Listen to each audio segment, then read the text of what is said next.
Hi, everybody. This is Cindy Ingram from the Art Curator for Kids, and I am here for my weekly live session on all things art education and all things teaching and learning from works of art.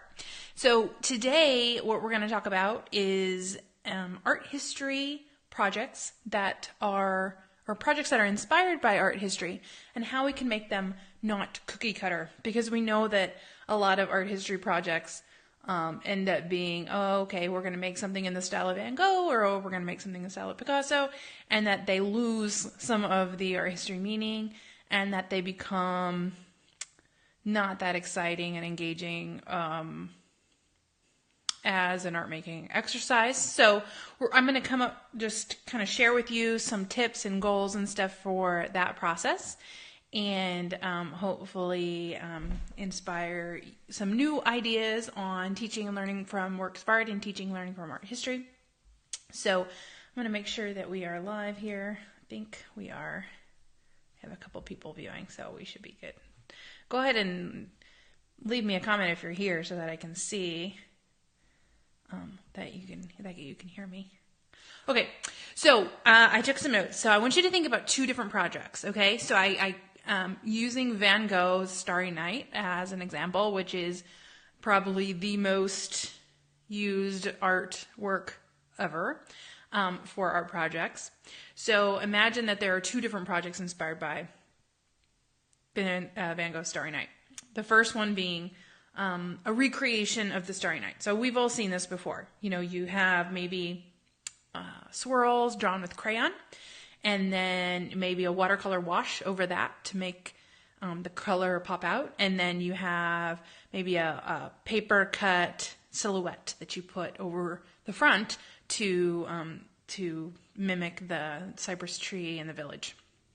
So something like that. We've seen that over and over. Why is it giving me notifications when I turn them off? Sorry, let me turn my sound off. That will help. Okay. Sorry. Okay, it has been a very long day. I took my kids on a field trip today. So we went to the Renaissance Festival.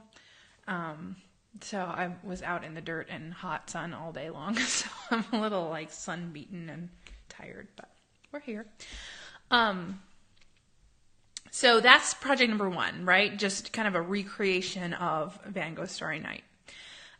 Second project inspired by Vince Van Gogh's Starry Night would be maybe going outside and studying the environment and looking for lines and shapes and movement in the world around them. Then they can also consider how emotions can illustrate, or how colors can illustrate emotions.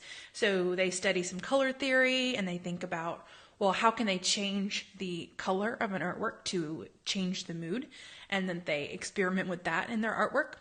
And that maybe after doing that, they create some sort of landscape painting or a portrait where they use some of the same characteristics that Van Gogh used, like using bold colors and emotional colors, and using things like the choppy lines and stuff like that, but it's not sort of an outright copy of the Starry Night.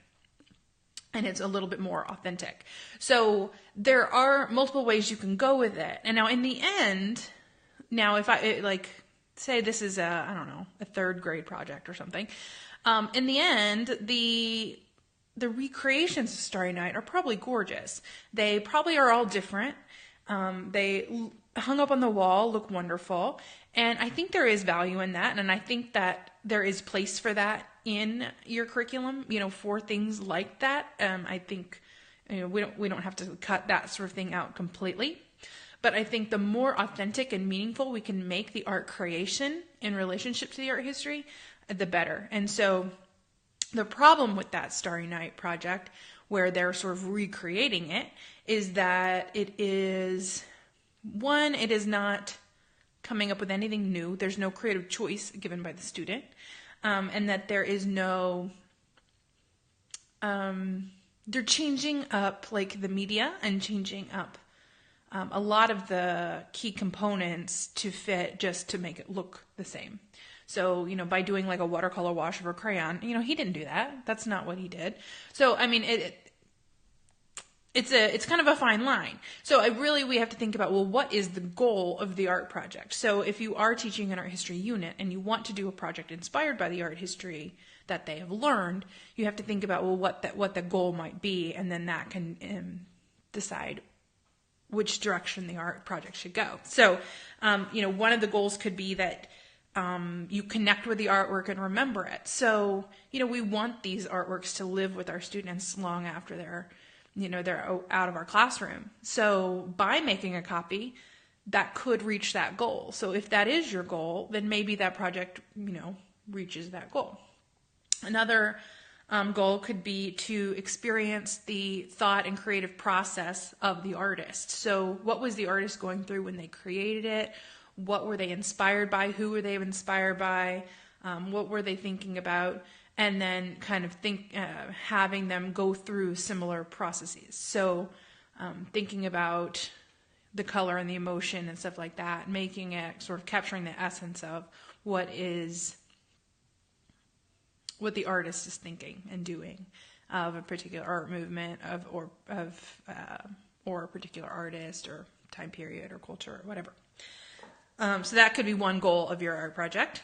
Another one is to learn the technique or the media. So if you're studying Renaissance art, a natural project after studying Renaissance art is to do one-point perspective and study, how to depict space realistically.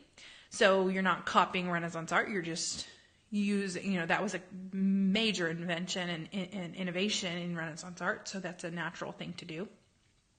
And then also experimenting with the media. So if you're in a classroom that can use oil paint, I've never tried it, but that was also an innovation in the Renaissance. So you're trying out materials that they used. So you could try stuff like that. Or another goal would be to understand the sort of essence and main characteristics of the art movement, and how do we pull those things out and illustrate them even more in the art project without making it a copy and without making it that we're making all the decisions for the student rather than the student making their own decisions. So I'm going to share some examples of different ways you can do this. And then another one is, making personal connections with the artist and with the artworks, and then having more sort of creative freedom and creative choice to respond however they want. So maybe, the artist is doing something about feminism or something. Maybe you give them the same idea and then they have their own artwork about feminism. So they've learned about artworks about that topic and then they make their own. So there's a lot of different ways you can do it. And one of the things I am constantly amazed by as art teachers is of the amount of choice that we have. Like, there are so many different art teachers and so many different ways of doing things. What I do, and I focus really a lot on art history and also on world cultures, whereas someone else might focus more on the elements and principles of art, where someone else focuses on contemporary art, and so and we all have that freedom, and that's so exciting to be an art teacher because you have so many choices, which is scary but also good. So I'm going to give you some examples. Let me turn the pages of my notes of ways to do this in meaningful ways that are not just outright copies of the art history. And so one of them is to make a personal connection with the artwork. So an example that I've done, and this turned out kind of moderately well. I would change it up a little bit if I did it again.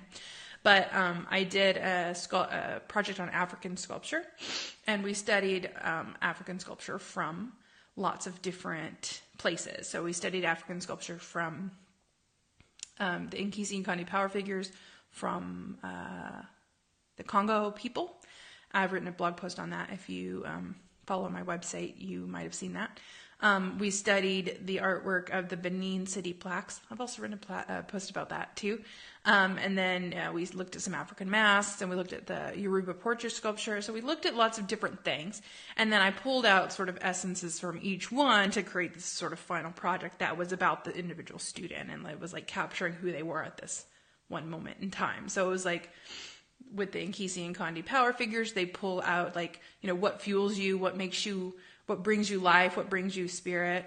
From the Benin sculpture plaques, we pulled out like the narrative and the personal story of the student, and then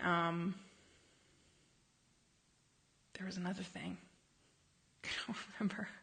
And then there was like a time capsule thing, just capturing who they were. So it's like I pulled out different things about them, and then we put them all in a little box, and then we covered it up, and it was kind of like a time capsule, but it was also like capturing who they are at that moment.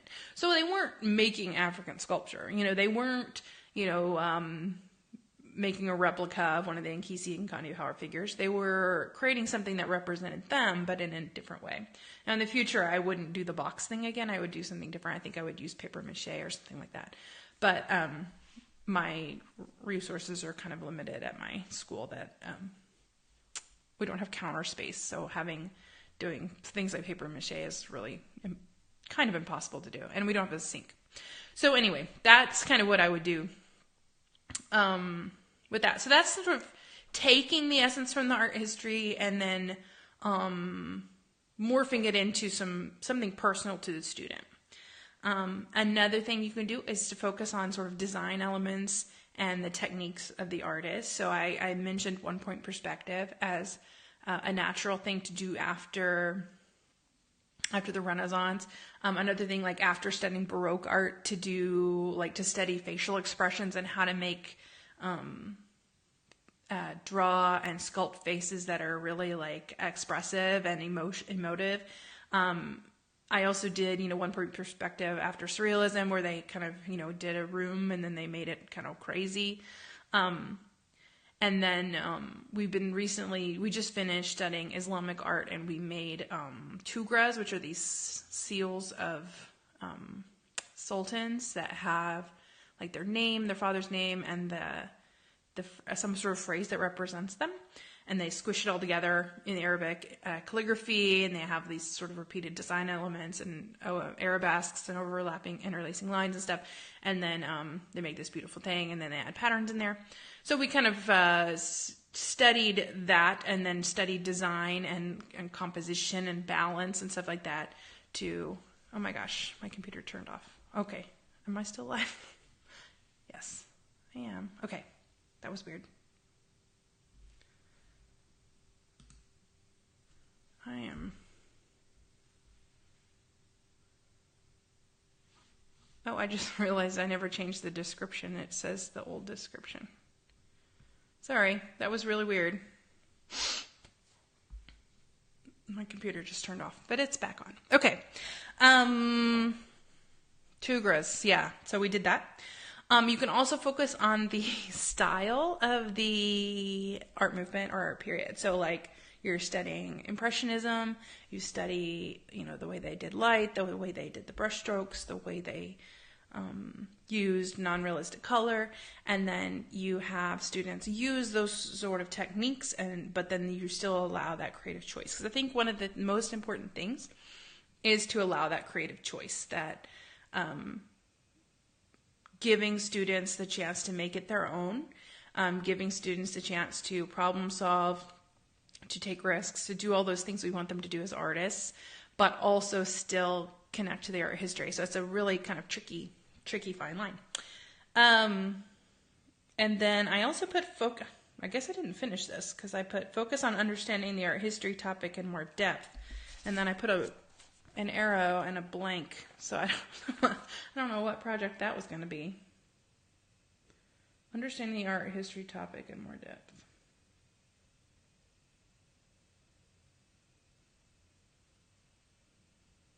I think maybe I was going to put the Baroque facial expressions thing there. I don't know. That's funny. Okay. My notes were not complete. So those are some examples of things you can do to sort of add creative choice. And oh, good, I have a comment. Good, thank you, Michelle, for piping in. I was hoping that people were all here watching me, watching me talk. Okay. Oh my gosh, what did I do? I was trying to see the comment, and I clicked away. Oh, there it is. Okay. Lesson on German Expressionism, and they learned the characteristics of the style and viewed artwork such as Max Beckmann. And then they created self-portraits with dissonant color, angst-ridden expressions, unusual angles, bold dark outline. Oh, that sounds beautiful. I love that.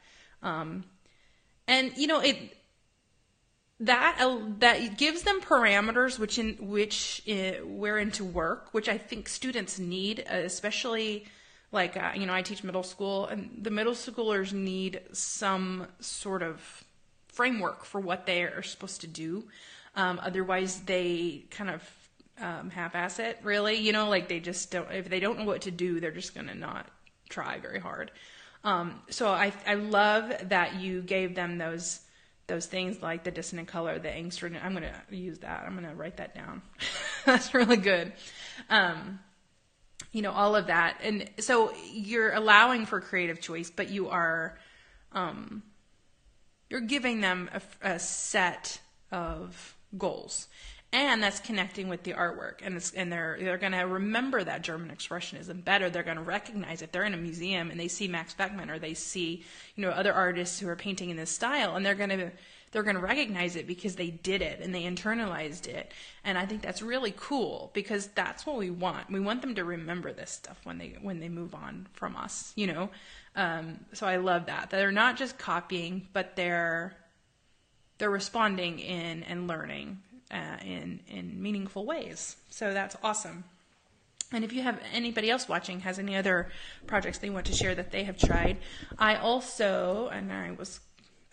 know what I was going to do. I was going to pull up this one post because there was an example on there. Sorry for the wiggling. I'm typing. It's shaking the computer.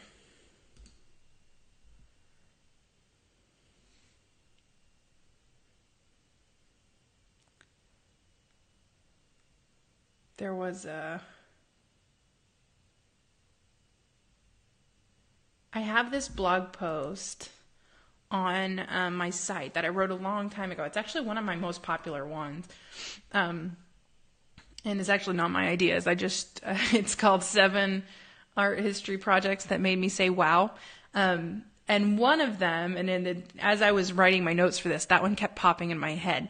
And it was and I hadn't looked at it in a long time, so I wanted to open it up and see. But what she did, and it was at the blog My Small Potatoes, and she had them study Vincent van Gogh, and then had them like paint on a mirror.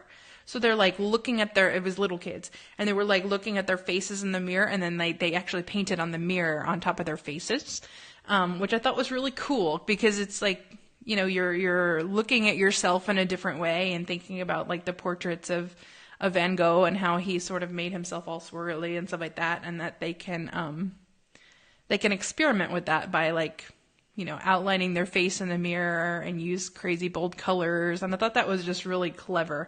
And then what she did is had them make a print from it and put the paper over the mirror and then pull it off.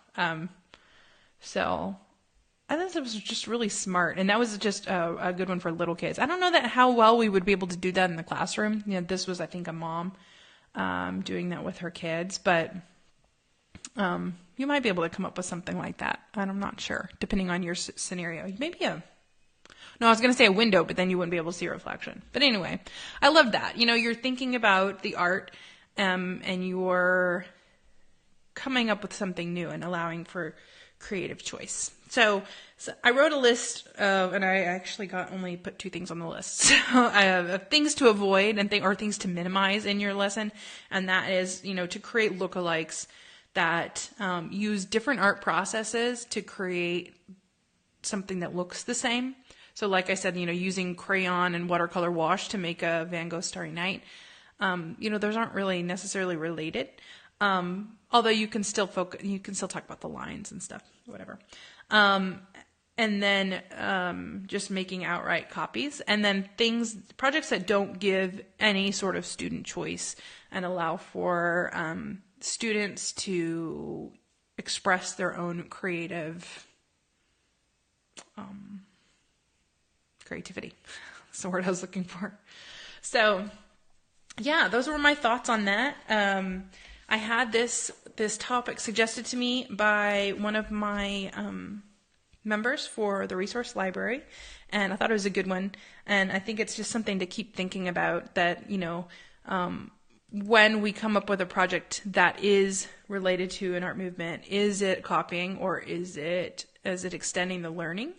And is it allowing students to develop their art skills and develop their creativity and that sort of thing? So just to be sort of intentional with the projects that we do and that we... Oh, I remember. Sorry. I tell you, if you haven't learned already, I had a long day. I was at the Renaissance Fair all day. I remember what was going to go right here.